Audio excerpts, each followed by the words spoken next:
AOC says it's inevitable that Texas will turn blue. This is an insider story, okay? AOC made the claim Saturday during the campaign stop for progressive candidates Jessica Cisneros and Greg Casar. Casar is running for primaries for Texas 35th Congressional District against Democratic lawmaker Lloyd Doggett. Cisneros is running in the state 28th Congressional District against another Democratic lawmaker, Representative Henry Sular. Here's what's exciting about Jessica's race and Greg's race is that if we flip Texas, we flip the country. Texas turning blue is inevitable. Inevitable. It will happen. The only question is when, said AOC. We are going to fight for a living wage as a minimum wage. We're going to make sure we unionize the hell out of the state. We're going to make sure that we confront corrupt industries and lobbyists and big money, said AOC. Will that ever happen in Texas? Not in the way that she's thinking, for a simple fact that I think Democrats, as I said earlier, have done such damage to themselves with the Latino and Hispanic American communities.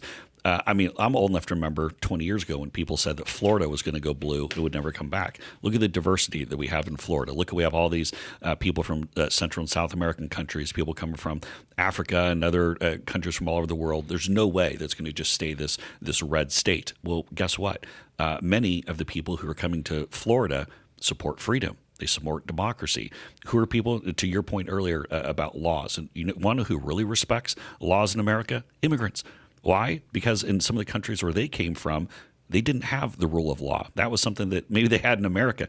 So the success story that you've seen with Latinos and Hispanic Americans in Florida, I think also the damage that Democrats have done in Texas will make it tougher.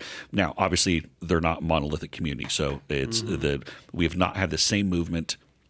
You haven't had quite the same movement with, say, Mexican Americans we have with, say, Cuban Americans. But I think AOC's taking a little too much of a tunnel vision on this one. I don't think it's quite accurate. Could at some point a Democrat win in the state of Texas? Look, I mean, you can never say like never. That's indefinitely the rest of it. But do I think that the state's ultimately going to trend to become blue? Not necessarily. Not with the way that Democrats have turned a blind eye to. But it has been trending in that direction, no doubt. But what has changed, and trends are tough to break, but what has changed the trend is the Democrats' embrace of BLM. And you look at that Rio Grande Valley seat that flipped. It was a very strongly Democratic seat that we won along with Trump in 2020. Here's the thing. I was on the phone yesterday with, along with President Trump. We were talking to someone who, we'll just say they're high up in congressional stuff. And we're talking to them about Texas. There's a seat. There's a Democrat plus 10 district.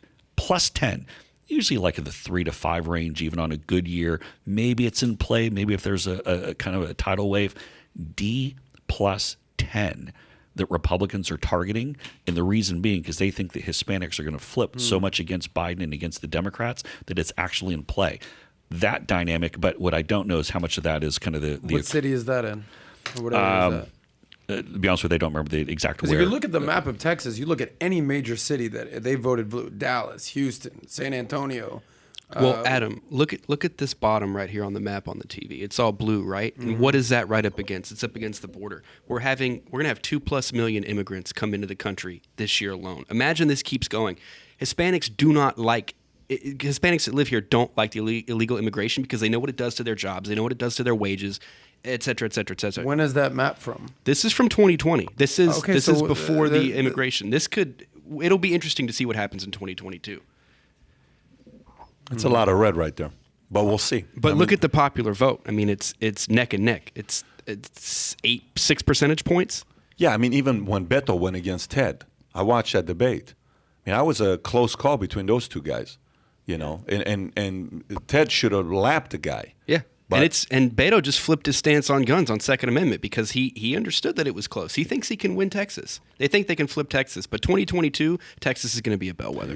Yeah, you can never say never, but in the short term, at least the next 2-4 years, I don't see it moving as fast as AOC would like. I think AOC maybe she probably has better success in South Florida. She likes South Florida.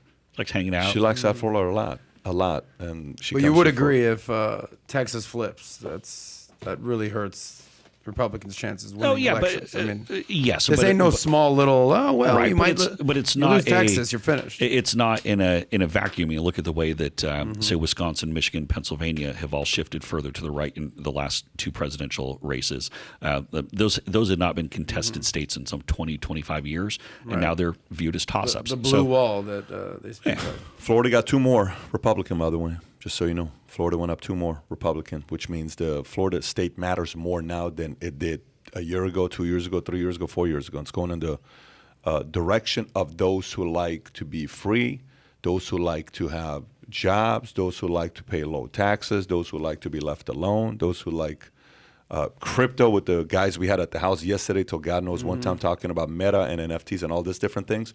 Florida's got some good strategies, good things going for themselves. I just hope Texas fights to keep that going because I want to say 51 or 52 of Fortune 500 companies' headquarters is in that state. That's a lot of states. The only one beating them is New York City. New York's the only state that has more Fortune 500 companies' headquarters than it does there. I think Silicon Valley is competing for that as well with Texas. So if you enjoyed this little short segment from the podcast that we did, here's another short segment to watch. Or if you want to see the entire podcast, click over here. Take care, everybody. Bye-bye.